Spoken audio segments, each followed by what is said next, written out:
I think this is an amazing film and really interesting. I think it's politically bullshit. Oh, yes, of course, because there's a bunch of closed-minded racist morons that represent people in the seats of power. So this is part of that conversation of like the imagined American working class that we've been doing for decades now. These are Bollywood musicals. They just don't have dance numbers because Hollywood doesn't have the balls to just, put in a dance number. And if you can direct an action sequence, you can direct a dance sequence. It's 5 fucking stars. It's absolutely unbelievably beautiful and amazing. And it is total propaganda for the Cuban Revolution. I don't think anymore that you can avoid fighting inside and outside of the state at the same time. I think there may be multiple ways to do that. I don't think electoral politics is the only way to do that. Yeah, but some shit's got to get burned down too, so... Right.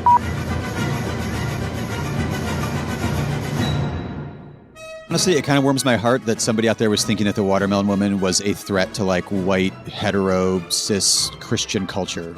I know we're saying that this isn't technically like a good movie, but a movie with surprisingly good elements and a really fucked up package.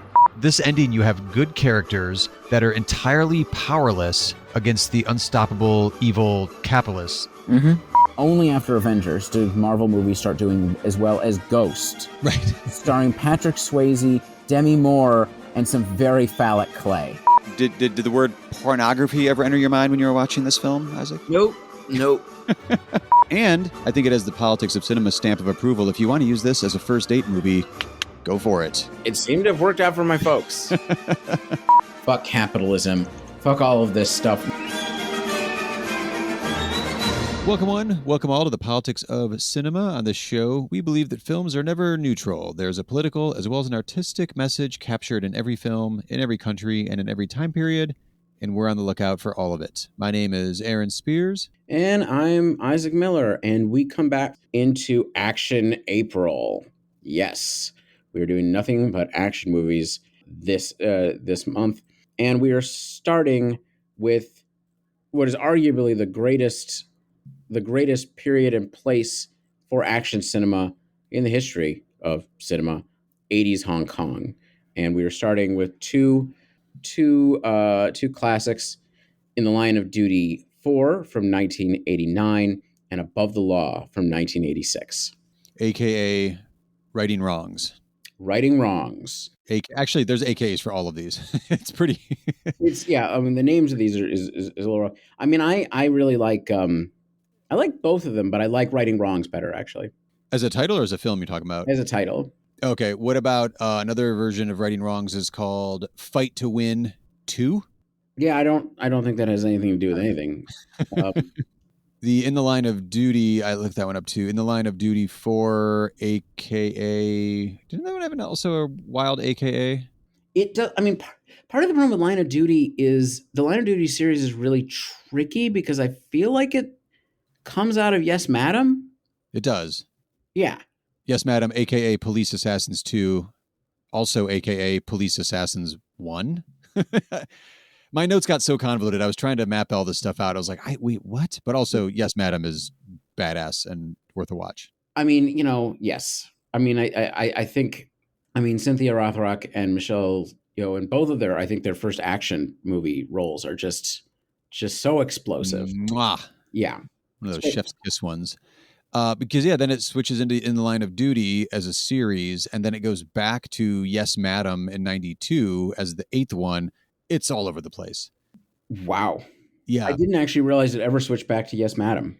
And then the 9th one is Yes, Madam 5, a.k.a. Red Force 5, but it's really the 9th movie in the Yes, Madam / In the Line of Duty series. So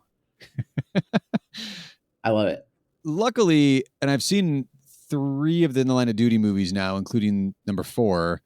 None of them seem to really overlap except for there's similar actors in them. Like story-wise, I think some of the characters are the same name, but like there's never a reference. Like I watched In the Line of Duty 3 and there's no reference to Yes, Madam. And I've seen In the Line of Duty 4 and there's no reference to the plot from 3. So yeah, I don't think it matters. It doesn't seem like it matters at all. So I mean, the main thing is that it's going to have female leads. Right. Although when you look up the plot descriptions on them, they all seem to highlight, not, especially as you go deeper into the series, you don't get the Cynthia Khan perspective, even though it's her movie. It's like, it describes like the guy's plot. Well, that's called the patriarchy. I mean, yeah. So- but yeah, so in the line of duty 4, you want to start off with that one because we also have a very young Donnie Yen in an early performance as well. With some, I mean, part of it is you can tell, right? You can tell he's got it. Oh yeah, He's so fucking explosive. And that stairs fight. Have you seen John Wick yet? I've only seen John Wick 1 and 2. You have got to see John Wick 4 in theaters. I will get there. I'm trying to get through the 3, so I'm ready to go for 4, but 2 bored me to tears, so I'm like really struggling to get through 3, and I will get to 4 in a theater, I promise. Wow, we're gonna like that is almost a Siskel and Ebert level dynamic there. We're not talking about John Wick today. I know. Anyway, it's well, but part of it is there's I don't think the stair fight in John Wick, it's very, very different, is an homage necessarily, but it would, I mean, the people making John Wick have seen everything many times. But so let's talk about what this is. Well, before you give us the lowdown on what In the Line of Duty 4 is, I wanted to mention real quickly that I took notes watching it and then I just stopped because I was like, I don't know what the fuck is going on. This is so convoluted. And I was like, well, I'll read some reviews and all that. And then I started scrolling through the Wikipedia description and it just kept scrolling and scrolling and scrolling. So I copy and pasted it to see what the word count was. Mhm. It's a 3,400 word plot description, which is 5 pages in a Google Doc for In the Line of Duty 4. So I think a fan has edit access to this one because it is detailed. You know what? It's a deep movie with a lot going on. There is. Sort of. So this is a movie. It stars. We mentioned Donnie Yen, but I think they're really co-stars. I mean, actually, I think there's 3 stars, but it is Cynthia Khan is the thing that holds us all together. Oh, yeah. She's sort of moved in sort of the Michelle Yeoh role, but she's a different character and she doesn't play it the same way. Right. So she's a Hong Kong cop. It's really hard to tell because Donnie Yen's an American cop Yes. In Seattle, I think. in Seattle, and Yeah. Cynthia Khan is a Hong Kong cop, Right. right? And then Michael Wong, playing Captain Michael Wong, is an American cop who's Donnie's friend. But spoilers, right here, right now, he might actually not be a very good guy. You learned that pretty early on, I think. Within the first 40 minutes or so, I think. Yeah, it's like midway. He's actually a CIA agent. And then Simon Yon Yat-cho, I'm really sorry for pronunciations. I really am. Playing Luke Wan Ting is not a cop at all, but a Hong Kong immigrant working on the docks, just trying to do the best that he can. I mean, those are our principal characters. Yeah. And he's just the innocent bystander who's just swept up in all this international intrigue and drug smuggling, and part of it's in Seattle. Then pretty. I don't know. Within the first couple reels, they're in Hong Kong, and so is Luke. So you've got the 2 cops. You got a Hong Kong. You have a Seattle cop, and then you have this innocent bystander, Luke, who's along for the ride, and his poor mother gets involved by the end. Oh, his poor mom. She thinks her son's getting hitched, and instead he's getting shot.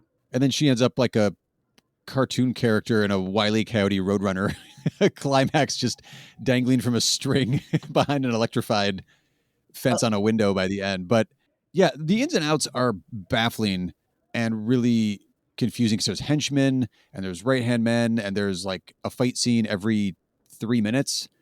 So it moves really, really quickly. And you get a lot of varied, I don't know, like fighting styles. I kind of like there's a mix of some of it's, and I'm going to misuse all the, I don't know if it's kung fu or jiu-jitsu or karate or what it is, but like there's hand-to-hand combat mixed with a lot of gunplay as well. Unless there's a Japanese character, you will not see karate. Okay. So there's going to be a lot of kung fu stuff, but there's also going to be there's probably going to be other martial arts that we can't pick out. Martial arts, I'll just use that term. Yeah. But people have different styles. Definitely. Well, I mean, I think what this movie is known for is literally just being absolutely nonstop, which is usually what Hong Kong movies. I mean, most Hong Kong action movies have more action than in 30 minutes than like an American movie would have in its entire runtime. Well, it's really well paced too, because you're not getting like each action. It's well choreographed. It's integral to the plot, and you're seeing the power exchange between the characters. If it's a 1-versus-1 martial arts combat or something, sometimes it's Cynthia Khan versus like 15 people. But it's not like it's well paced. You're not having like every action scene isn't like 10-15 minutes long and like the greatest action scene ever. It's like it's doing what it's doing, and then it's on with the plot, Right. as well. This is directed by Yuen Wu Ping, who is just one of those Hong Kong directors who, has done dozens of these. I mean, he's one of the greats. He directed the original Drunken Master with Jackie Chan. He actually directed a bunch of Jackie Chan's early stuff. Wing Chun with Michelle Yeoh, which is a key movie for her. He's continued to direct. I don't know. It's actually sort of hard to summarize. But he's one of those pivotal figures, and I believe he's the person who found Donnie Yen, like who brought him into the industry. Oh, interesting. Yeah. He's also, I mean, he's famous to American audiences because he did the choreography for The Matrix. Oh, right. And Crouching Tiger, Hidden Dragon, and both Kill Bill sequels. So he's very picky when he comes over to Hollywood to help out Hollywood productions. But he has on occasion, and when he has, they've been classics. Yeah, he's one of one of the greats. Hong Kong. I already said this. I think we've said it on the podcast. It's well known. It's obvious, but like, there isn't pound for pound. There isn't anything like '80s Hong Kong. What they're able to do, probably just because they can injure. Well, no, not just because, but partially because they can injure people in horrible ways that we wouldn't be able to do in Hong Kong probably today, let alone anywhere else. But also just the level of talent and skill that people are just sort of expected to have. The standards are incredibly high. So basically this is in a sense a police procedural that then turns into a paranoid thriller, but it's not a paranoid thriller in any tonal sense at all. So Cynthia Khan's character has come over as part of an investigation of a drug ring. She's working with American cops. She has a partner there. Her partner discovers that it's actually the CIA behind all of the allied with this particular drug ring, so that they can fund the Contras. I think they say that pretty openly. So it is the late 80s. Yeah, they start talking about like Nicaragua, I believe, at a certain point. Yeah. And the Navy, one of his henchmen, like they even involve the Navy because he has a tattoo that references like a certain branch of the Navy, but according to American military records, whatever, like they were all killed. I mean, I think the idea is like, so now they've gone black ops in the CIA. Right. So it's like, at the same time, there's footage of the drug deal, and Simon Yacho's immigrant character basically is the one who gets a hold of it, and he's blamed for what's happened, and now he's on the run, but he's also being hunted by the CIA. And Donnie Yen's cop the Donnie Yen's cop is basically an abusive, brutal cop who doesn't believe him, and Cynthia Khan's character is more caring and empathetic. And so they have to work through their stuff. So there's a lot going on here. And then it turns out that Captain Wong, who's an American cop, who's the immediate superior to Donnie Yen's character and who's in charge of investigations, actually a CIA agent, the head one in charge of this operation, and everything goes crazy. I'm just like throwing things. Well, like we said, it's, you're trying to boil down 3,400 words of description and plot synopsis.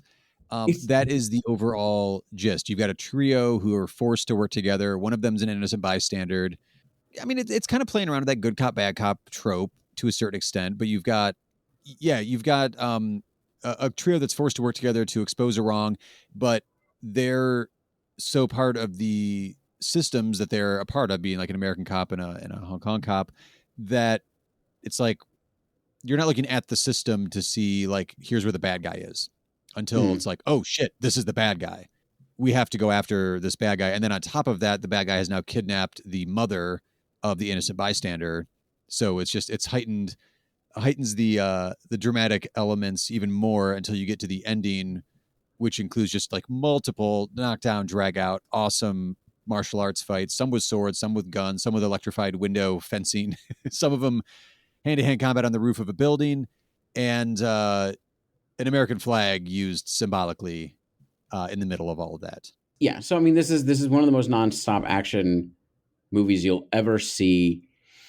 I think for me, I think it's very good. I think politically, I think there is a little bit on sort of the politics of immigration and the difficulties of living in the U.S. There's sort of what it takes and what the amount of work it takes to get a green card, and to a certain degree how alienated you are. They don't real Part of it is all of these cops, despite working for different agencies, are all seem to originally be from Hong Kong. So like basically like nobody's like from the mainland, or their families from the mainland. So like there isn't really any issues there. It's sort of, that's not really, they all just, fit in or not.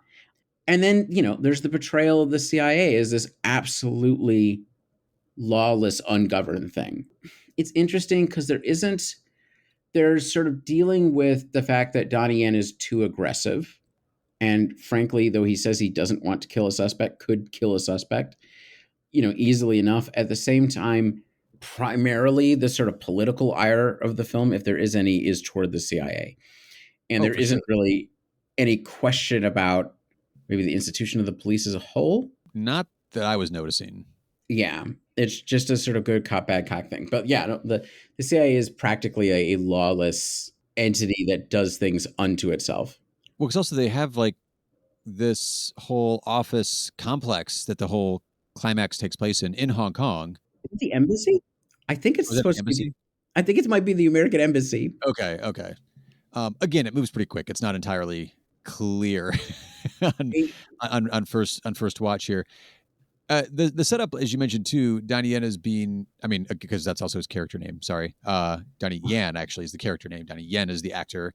Yeah, he's set up as like the brutal guy because he and Captain Michael Wong, the actor and also the character he's playing, named the same, they're in an interrogation room with a suspect who's clearly one of the henchmen for Michael Wong, and he's got one of these secret, total CIA move, a secret needle in his shoe that can inject him with poison, and he'll be dead in 2 seconds. And so after Donnie Yen has like roughed up the suspect, more than you probably should as far as due process goes or whatever, but he's a cop. They blame this henchman's death on like, oh, you were too rough with him. Like, no, the bad guy who's right here with you, Michael Wong, like the CIA guy, he stuck him with a needle and killed the guy. Yeah. Not that he's like a great cop outside of that, Donnie Yen, like as far as like respecting people's rights and not roughing anybody up, but he wasn't to the point where like he killed a suspect in custody. That was a setup. Yeah, no, he just beats them. Right. He just beats the suspect. He does not kill them, and just wanted to make that absolutely clear. Whereas Cynthia Khan is interesting. So this was like a trend in Hong Kong film, action movies at the time of like, and I think this starts with Yes, Madam, of having female leads, right? Mhm. And I like her a lot. She has some good stunt work, holding on to a moving van. I was going to say that like Indiana Jones style stunt work, it's a van on concrete moving very fast through the city, is phenomenal stunt work. Could I just say that, yes, no, you're right. I mean, very good. She jumps off the top at one point, does like a spin, goes in through the windshield, kicks somebody. Then she's dangling from it, being drugged on the car. All the while people are shooting at her. Okay, I take it back. It's actually an incredible piece of stunt work. Yeah. Well, part of what's interesting, I say this because she's always doing her martial arts moves, except there's a few, you can tell there's some people for a few kicks, the more flashy kicks, and I think some of the acrobatics, which isn't anything against her, because I've seen that. I've actually seen that done with Jackie Chan once for a particular kick. Okay. Which I wonder if he was injured or whatever, or it was just something he couldn't do. Like it's a particular type of kick that he couldn't do. But overall, I mean, she's stupendous, but I also like what she brings to it as an actor. Oh, yeah. She has a very different, I don't know, a warmer, more empathetic vibe that's also combined very effectively with the ability to like beat the shit out of you. Yeah, I think it plays in contrast to Donnie's character because as an audience, we're seeing everything that's going on. Like we know that like, no, that Captain Michael Wong's up to no good. They don't know it yet. Right. And I think we're a bit more on her side because she's the one giving the audience who's watching it like the the empathy, the connection that you have more than Donnie has. But it could also be a matter of perspective when you're watching it too. I don't know, but yeah, no, I had the same reaction as you did, because she also has a good mix of, she can clearly fight, like she's got obviously like impeccable martial arts skills, but then there's also like you said, the acting is also very well covered, but then also some of the acrobatics too. There's a fight scene amongst, it's like a wrought iron like stairwell Oh, at a in certain the point, elevator shaft. in the elevator shaft, where I'm like, oh my god, like I just said oh my god out loud several times watching that one. I also flinched a few times because, like, I mean, falling on like iron railings and also balancing and jumping and fighting, and it was a spectacular bit of acrobatics in that scene. Yeah, no, it's I mean, that's actually an incredible piece of yeah, no. I mean, that's just it's like this thing is just full, it's just chock full. I mean, like what do you say? Yeah. Just to sort of wrap it up, I mean, like so but yeah, like I sort of said, politically it's reflective of the moment that it's in, but what is there a deeper sort of reason why this is being chosen beyond the fact that it's in the headlines? What's this here? What are you talking about? Oh, that basically the CIA is your, and I feel like it's because it's in the headlines. This is not something I've seen in other Hong Kong movies, frankly. Oh, they're like CIA's the villains and they're dealing drugs to fund the Nicaraguans and Yeah. whatnot. I Yeah. mean, this is a movie very much that sort of focuses on relations with the U.S. Either as an immigrant experience or like malicious, uncontrollable intelligence agencies. But it doesn't, it doesn't give a coherent sort of argument or statement. When Michael Wong, the evil CIA agent, finally dies, he does like literally fall on an American flag, which is both pretty funny, but also I feel like that's like the end of Lady Snowblood move. It looks a lot like that scene where somebody falls through flags and stuff, and it's sort of like, did you know that Japan has been, repressed in the post-war period? I mean, it's like, yeah. So like the symbolism, but of course, like, I mean, it is sort of the symbolism of an out of control United States being tamed, but by what? Right? By Hong Kong and American cops? Like, it doesn't, you know what I mean? There isn't like a coherent thing there. Right. Yeah. Well, so one of the things I kept thinking of, watching it from a perspective of, we're just politics of cinema, look at it like what's the political angle here? Like we said, it's impeccable, fantastic bit of Hong Kong action, but then the plot wise, like you're choosing to tell this particular story for some reason, I would assume. I was getting shades of another movie we've talked about, and it's been a little while, that Dolph Lundgren one, where he's in a Russian in Africa. Is it like Red Scorpion? Red Scorpion. I mean, that's We're very like watching that one going, like the action is crazy, bonkers, 80s, muscled up Dolph Lundgren action movies where, yes, there's rocket launchers, there's helicopter crashes, it's crazy. But then when you start reading through, like reading through what the plot is to, and you're like, why is this so unnecessarily convoluted? Like, we're just here for like shirtless Dolph Lundgren, explosions and fire and giant guns. well, but part of it is so like, whereas this is like, I think the political backdrop, I don't know, right? Like, I mean, I'm sort of Right. curious, but I think the political backdrop is the search for a plot more, and it's in the news, and maybe there are some political feelings behind it. Sure. Whereas Red Scorpion is a literal propaganda movie. Like, it is paid for, it is written Yeah. by a future Republican operative and funded by the South African government. Yeah. I think more it's I just meant being a genre film and having like such a need for like, oh, we have this crazy plot we need to put in here too. Like it that's what made me think of it. Not that it was like a parallel in production or something.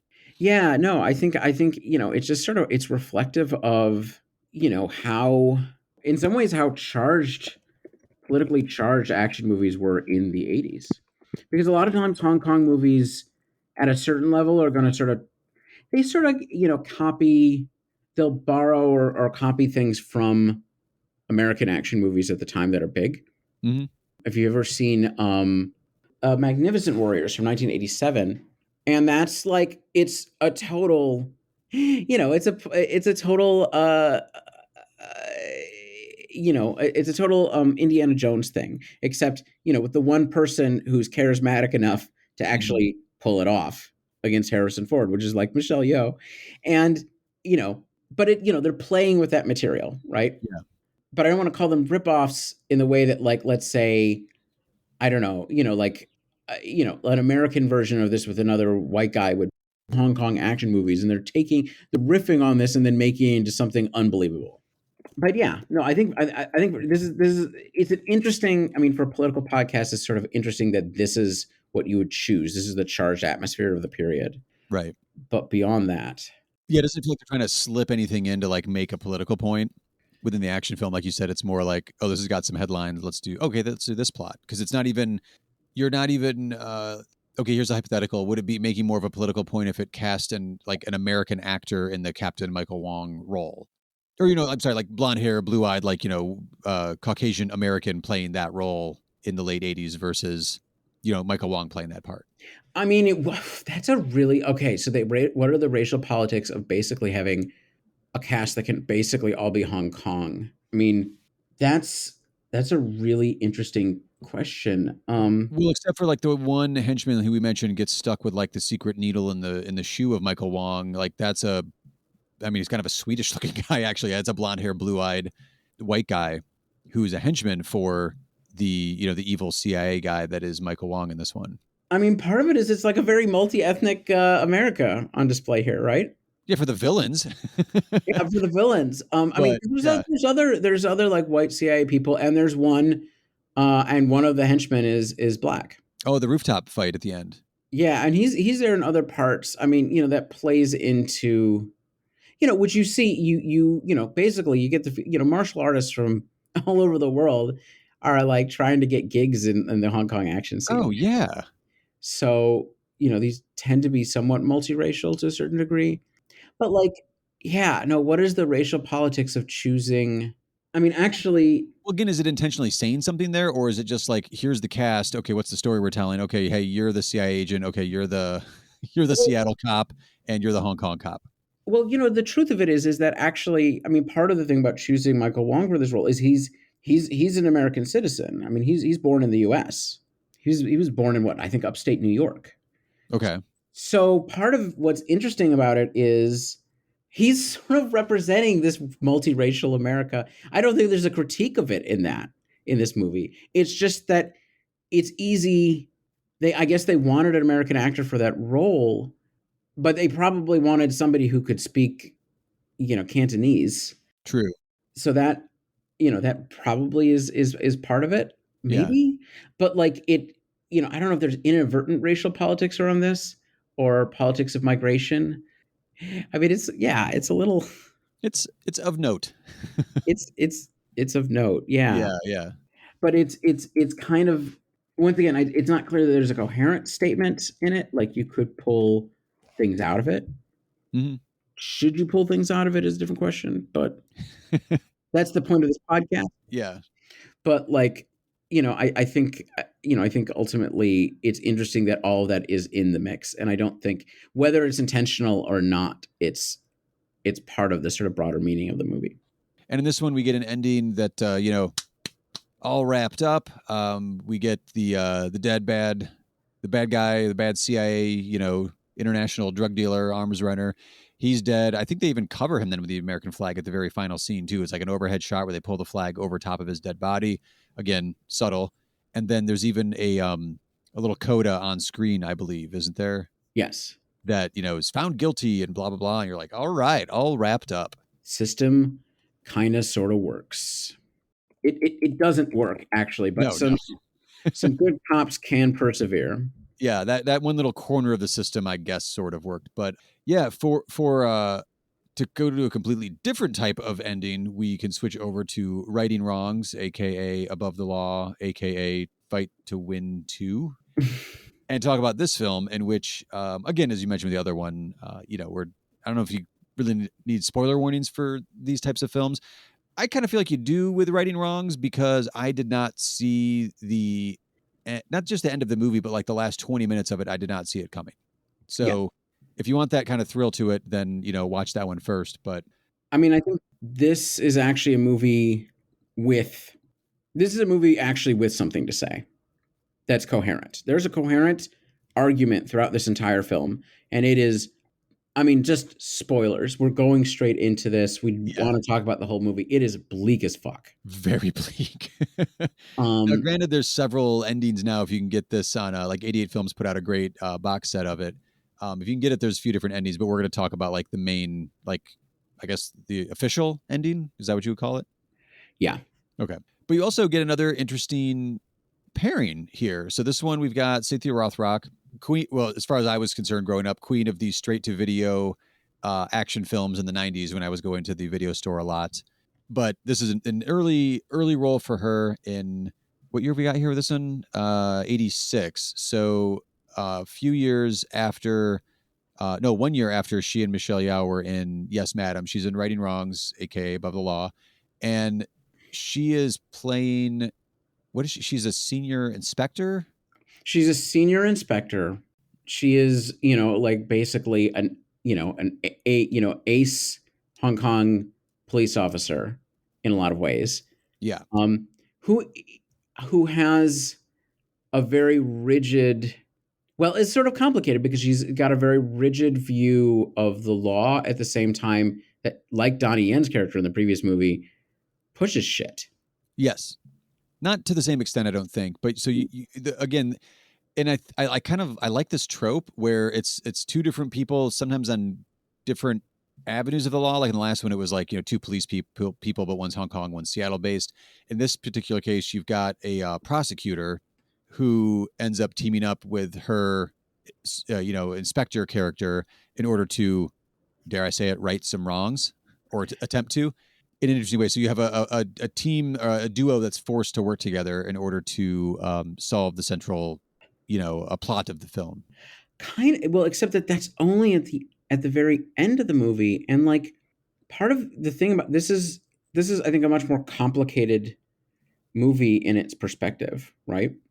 And has just a lot more going on with it, and they're not working together through most of the movie. So part of it is we should just lay out our characters because it's also pretty convoluted.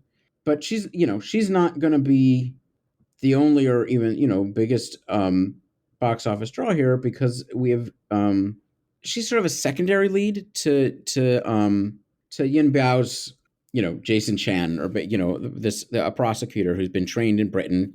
Remember, Hong Kong is still a colony of the British at this point.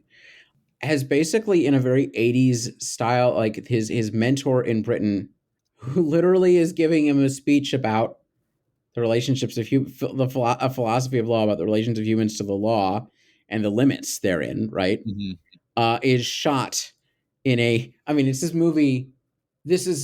I think this is a Hong Kong masterpiece, right?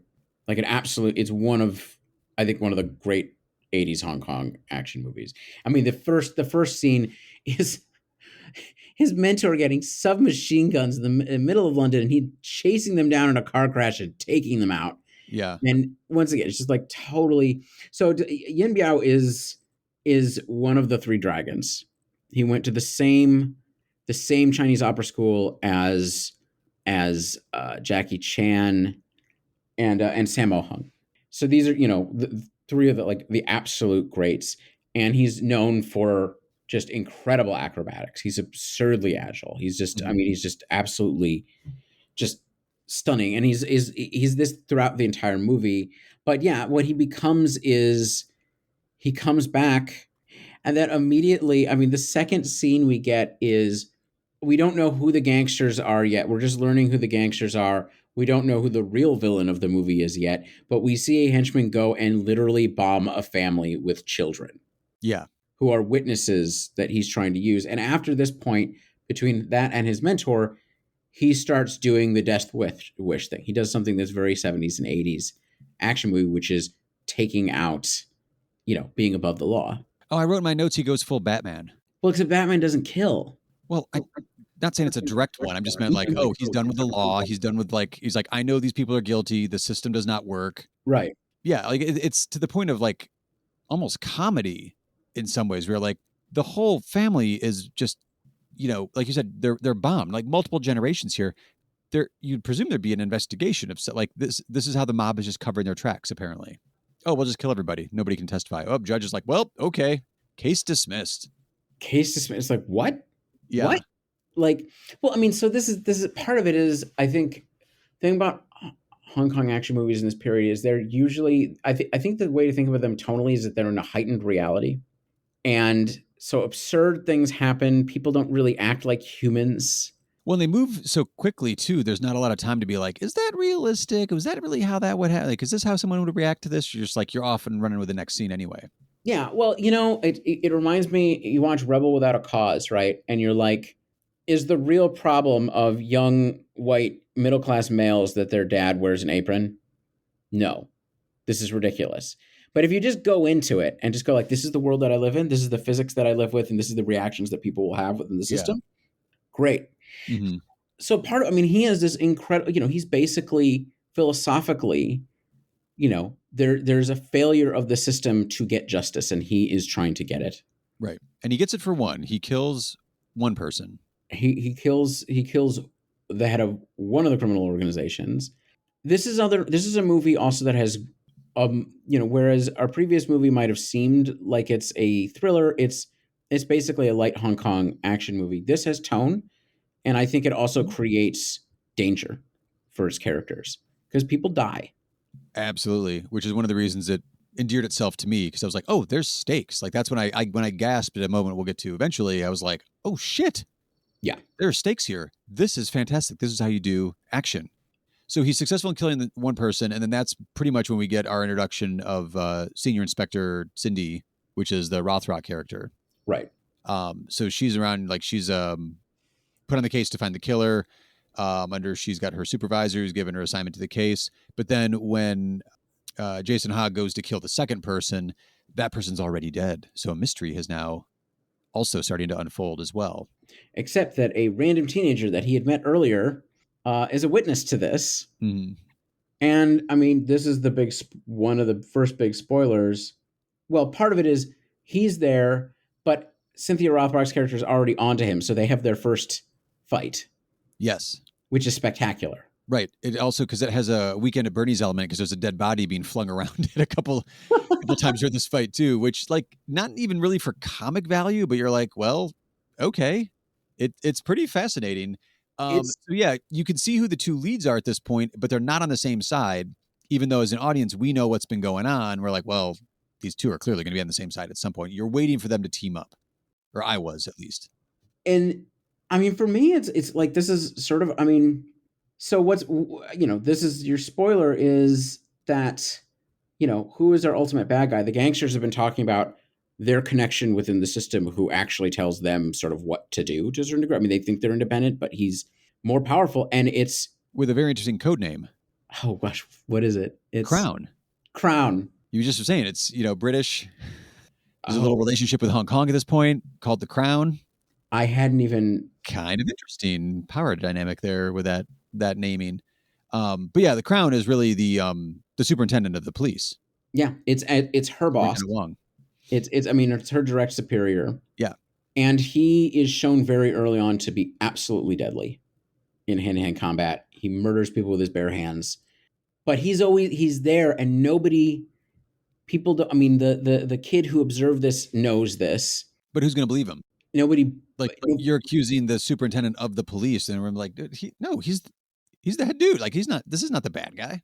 Well, he doesn't even want to say, like, he's payable. Part of it is he's corruptible, right? The kid just wants to get paid off. Right. And part of it is that this is a movie that really does get into a complex moral play at the same time that it's showing you some of the greatest stunts I think you'll ever see. So one of the things that happens is that the gang tries to kill Jason Chan Yen Bao's character in a parking garage. Oh, yes. And it's just so so what it means is that Yen Bao has to dodge cars, including in between two of them where he's just rolling. It's just awe-inspiring. It's just so incredible. This is the thing is like, our last movie had incredible stunts, but I think this just pushes it to a different level. Right. Which is weird because like we said with the last movie, like this is Mr. like stunt choreography. Yeah. But it's early in the career, and it's not that it's bad, but like Corey Yen, the director here, is just like, oh my God, I cannot believe, because like there's a wow factor in how creative they are, but it's not like they're out of the blue and not tied in with the plot either. Yeah. Like the parking garage scene that you're saying there, like Jason Ha's in there, like it's a natural part of the scene. Then all of a sudden it's like, oh, now it's this one guy versus several cars all trying to just run him over and crash into him and kill him. So of course, Corey Yen is also one of the Hong Kong greats. Oh yeah. We've been talking about Yes, Madam. Well, he directed Yes, Madam. Yeah, before this one even. And, as well as Dragons Forever, which is the first The first, well, no, sorry, not the first. The last movie that Jackie Chan, Sammo Hung, and Yun Bao ever did together as a team in '88. So like it's he's absolutely fantastic. So it's but part of what's going on, I mean, thematically here, you see a justice system that is both unable to protect people, but is corrupt at a very fundamental level that such a thing could even happen. So this is the superintendent of the police, does as he wishes. He makes a deal with the kid, but then goes to kill him. Right. And hangs his grandfather. And then there's a character we haven't brought up yet, who's played by the director, actually. Oh, the bad egg.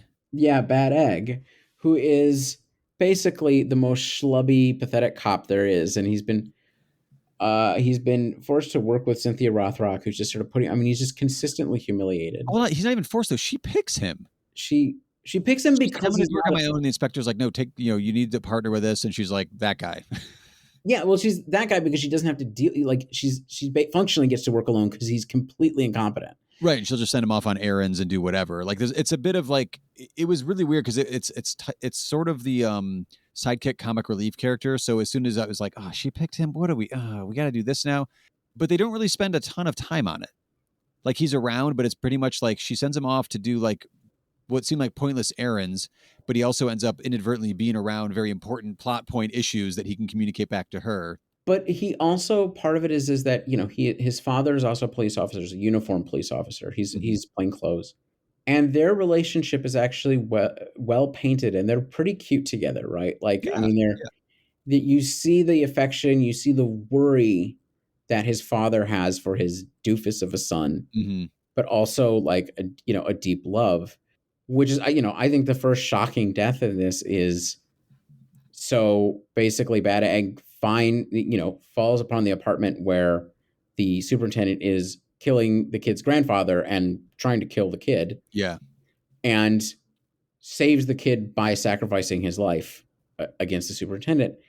And of course, nobody knows who did the real killing except for the kid, which is also adds tension to every scene, right? Right immediately afterwards. But this is genuinely painful. Oh yeah.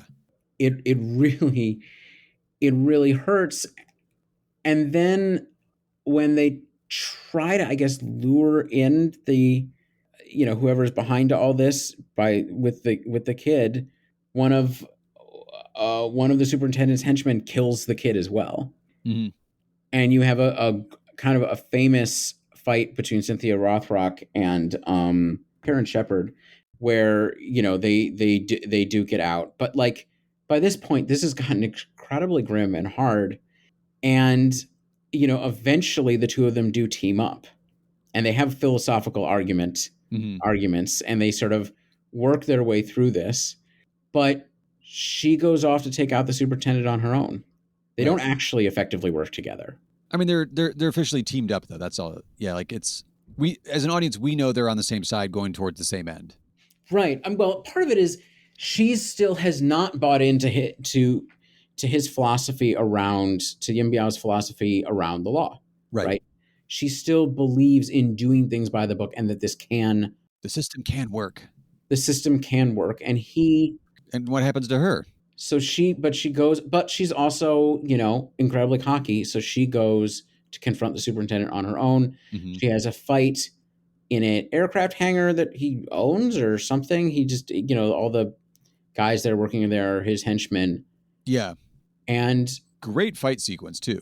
Incredible fight sequence. And the superintendent kills her with a drill. Yeah. Which I was like, whoa, wait, what is going on here? And I mean, that's when I was like, oh, I'm in love with this movie because there are stakes. It didn't work out. I was like, is she going to be okay? She's going to have that. Nope. She's dead. No, she's dead. There's incredible stakes, but at this point, no one feels safe. Right.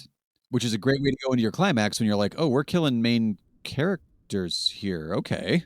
Who's going to make it? And then Yun Biao shows up for the final fight with the superintendent, which ends with him hanging off of an aircraft. Way before Tom Cruise is ever doing this stuff in Mission Impossible. Oh my God. He catches a plane on the tarmac and then hangs onto it while it's flying, gets inside the plane. It's baffling. Because this is not the era, like we said. This is, the 80. Which year is this one? This is 89, 80. This one's 86. So like, this is not the era of green screen and CGI. And you're like, oh my god, that guy's just hanging onto a plane as it's taking off. Well, part of it is that Hong Kong movies don't have the budgets to do this stuff. Like in the US, you could potentially do this on a blue screen, but I mean, they don't. I mean, there's American movies where people hang off of planes and stuff before this Yeah, as not in this well. time period. Yeah, it's pretty Well, I wild. mean, like in the 90s, and it does happen, but like this is just, yeah, it's absolutely wild. Yeah. He kills the superintendent, the plane crashes, and Well, he kills the superintendent with a isn't it like an axe to the head? I think so, yeah. Yeah. Really just to make sure he's dead. And then Or at least the back. I think it's like hits him from the back, so it's like in the back of the neck, and then he's like, "Well, I'm not dying. The plane's clearly going down." He's like, "Well, I'm not dying on this plane with this guy." So he hops out of the plane, but dies on impact when he hits the ocean, because at that speed and at that height, you're hitting concrete. You're not surviving that. so no major characters, no name characters have survived this film. Mm-mm. And Yeah, his body's floating in the ocean. Credits. does revenge in the form of justice succeed?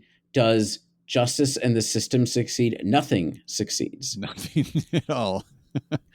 Politically, this is not what I believe, but I have to give credit for this movie to make a real statement about the sort of systemic problems of systems, and to just go like, no.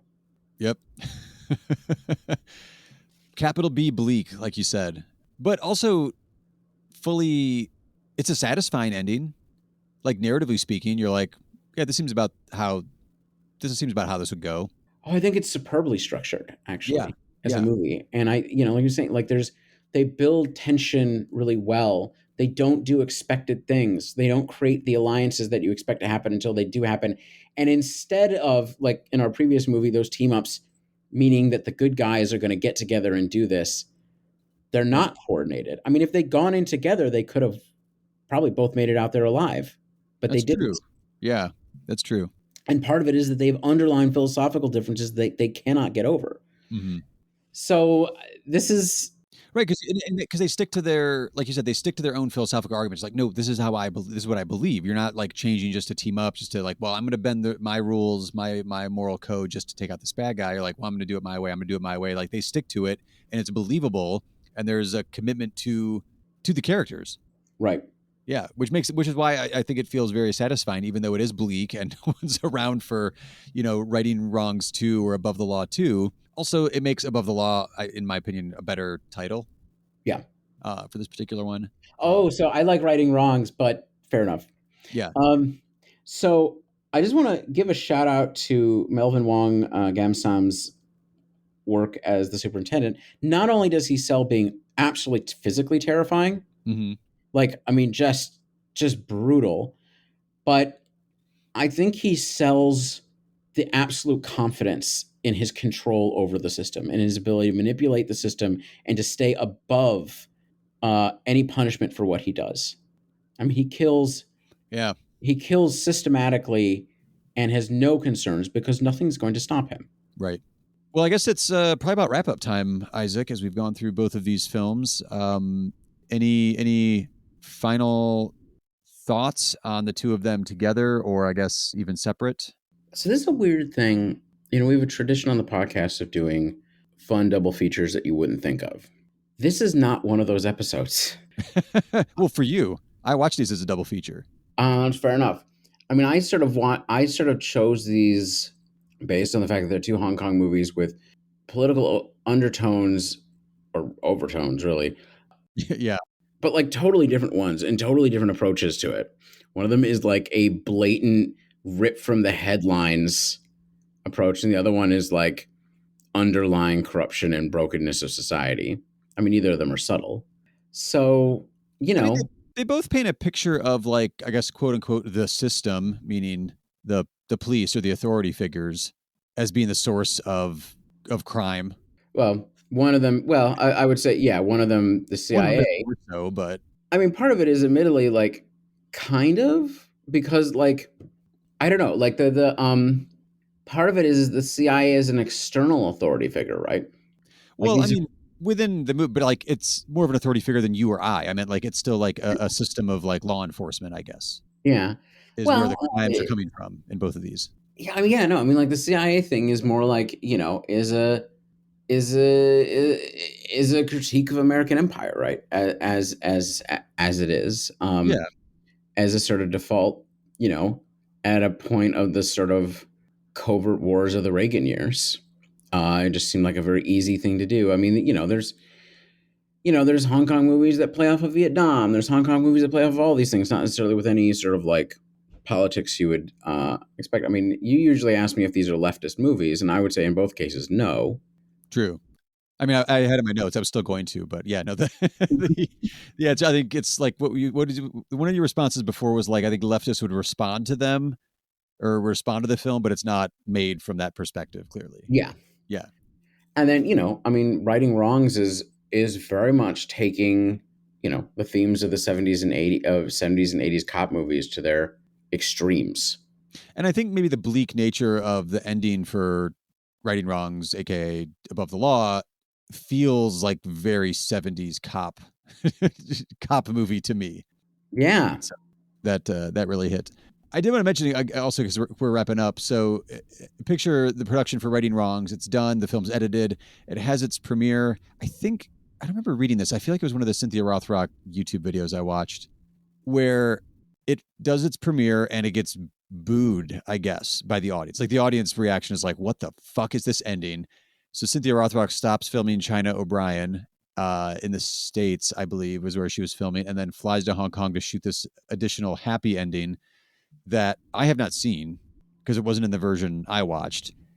But they did film a happier ending that was used, that was put out in other markets. I think she mentioned, I think it was for the Asian market was the way she kind of worded it because like the audiences didn't react too well to it. I'm presuming that the scope of what's the American audience is going to be? Who cares? They're just dumping it on video. I don't know that this. I didn't find that this got a theatrical release in the United States. Yeah, I don't think it would have at this point. So, but either way, like the ending that we loved, that we're like, oh my god, it's so interesting and bleak, and what a '70s cop movie kind of ending was apparently negatively received and reshot.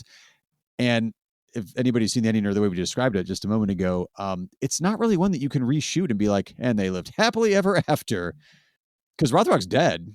Yeah. The other guy is splatted in the ocean, and I don't know. But I'm going to keep an eye on that box set because I definitely want to check out the alternate endings that are available for that one. But No, I would totally like to see those. And yeah, it doesn't surprise me. This is just like, I mean, Hong Kong movies in this period can be quite bleak, but yeah. like it's just a little bit bleaker. Well, also it's also the hard ending too. Like even in the Line of Duty, they have the big fight scene, and you're like, oh, okay, they drape the American flag over the dead body of the CIA captain guy, and roll credits. Like there's no denouement, there's no like, and a few months later, like on to the next job or anything. It's just like hard end, and in Righting Wrongs, dead credits. There we go, wrapped up pretty neatly. I'm a fan of the hard, abrupt ending, especially when it feels as emotionally satisfying as both of these did. Oh, I totally dig it. Go all the way. Go big or go home. Well, are we going to have an emotionally satisfying ending for our next look at action here as our Action April continues? Well, I think we'll talk about that when we watch them. I just realized, well, there might be an interesting through line between these. Anyway, at least between three of them. We're going to be popping in back to an American production. Not that they're actually made in the U.S. Well, one of them is, and one of them definitely Eastern Europe, which is where a lot of the best American action movies are made because, a lot of the best American action movies are what we call DTV movies, direct-to-TV movies.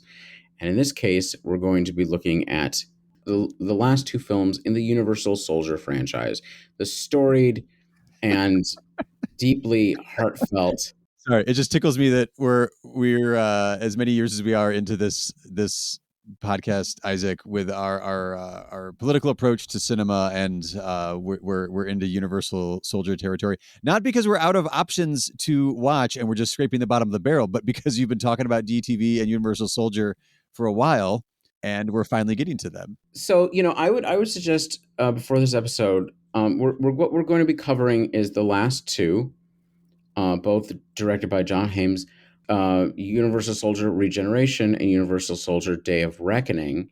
But I would actually skip the middle few. There really are no reason to watch them.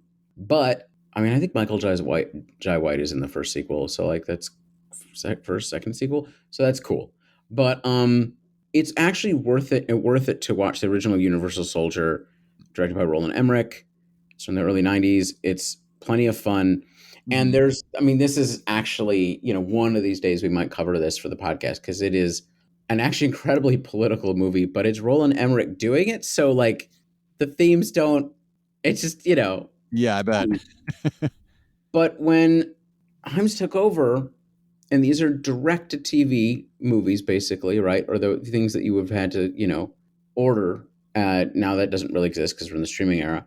Himes basically takes the themes of the original, which we will talk about, and just goes all the way. And the last one of these, Universal Soldier Day of Reckoning, is, just an art film, basically. We'll have you unpack that once we're recording that episode. Oh, no problem. And I'm not alone in this opinion. All right. So anyway, looking forward to seeing everybody, hearing everybody, actually not interacting at all because, it's a podcast. Anyway, looking forward to covering these two movies. I've been looking forward to them for a long time. They're also just some of the best American action movies made in the last 20 years. All right, we shall see. But before we sign off, be sure to rate and review the show in whatever podcast app you are using. And if you enjoy the show, tell a friend or two. And if you love the show and you feel so inclined, we have a Patreon page set up. Just see the links in the show notes. And until we're discussing two Universal Soldier films back to back, I'm Aaron. And I'm Isaac. And stay safe out there, because here's the thing. It's really easy in this world to not get enough sleep. I do this a lot myself.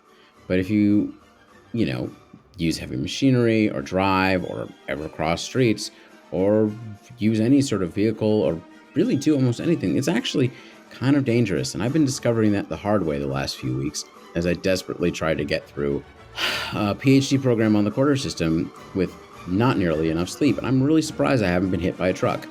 So, take it easy. Sleep is beautiful. Get it.